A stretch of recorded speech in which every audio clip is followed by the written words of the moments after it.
It's your favorite time of the week again. Time for the only segment in boxing that gives you the facts and makes you laugh. It's Clapback Thursdays.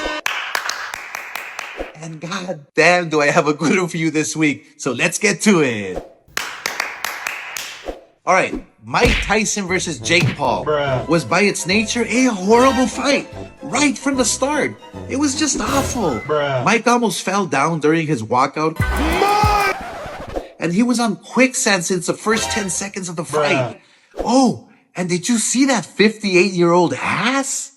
It was wishful thinking for all those idiots who thought they were going to get Mike Tyson of the 90s come out and rip somebody's head off.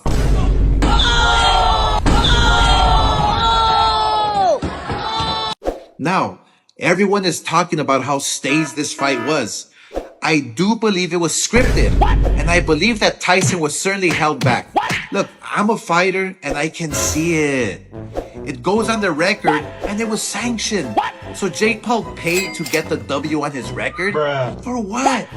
For your own personal satisfaction?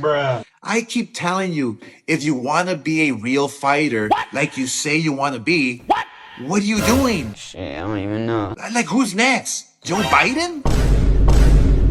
You have to fight real fighters. God, please, no! However, the fight drew 65 million households, which means roughly 200 million eyeballs were watching.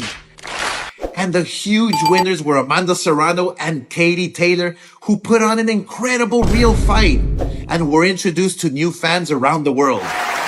Boxing has been in hibernation. It's like a sleeping bear. Boxing has been the most popular sport since the beginning of time. Lately, it's been Mayweather versus McGregor, who fought in the ring, not the octagon, because boxing is king. But we have to get our together. Fighters are not daring to be great, and we are stuck accepting mediocre fights. Come on, man. Look, being a fighter and now a promoter, knowing the ins and outs because I'm in it, I have to say it's the fighters who are killing the sport. People try to blame the promoters or the managers, the trainers. No, it's the fighters. I was one, and I can tell you that if my camp urged me to fight someone and I wanted to fight somebody else, we were going to fight who I wanted to fight. The fighters today don't think they're getting paid enough, or they're scared of taking an L. For example, look, back in the day, Arturo Gatti and Mickey Ward weren't the most popular fighters and weren't getting paid the most during their time, but we respect them today because they fought their hearts out and came back for another day. The UFC fighters, they get paid peanuts and they go out on their shields. They fight like motherfuckers. But in boxing, we know the outcome of the big fights these days before the fight even starts. Look at the Canelo fight. Edgar Longo went on a month-long victory celebration because he lasted 12 rounds. He fucking lost and acted like it was a good thing.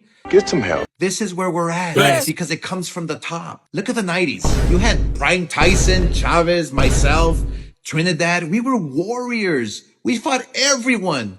We created sexy mega fights that everyone looked forward to watching.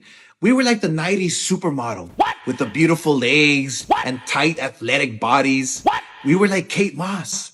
In the 2000s, boxing had Mayweather, and it became boring and defensive for a decade, just like Paris Hilton in the early 2000s. And most recently, we have Canelo, who is the most boring but most popular boxer today. Just like Kim Kardashian, who everyone wants to be like. She has no personality, yet makes tons of money. So essentially, Canelo is the king of the fattest, sloppiest, nastiest BBL era. Everything is cyclical in life and fashion, so here's to hoping we go back to the warriors of the 90s, those tight aerobic booties. And Canelo, you.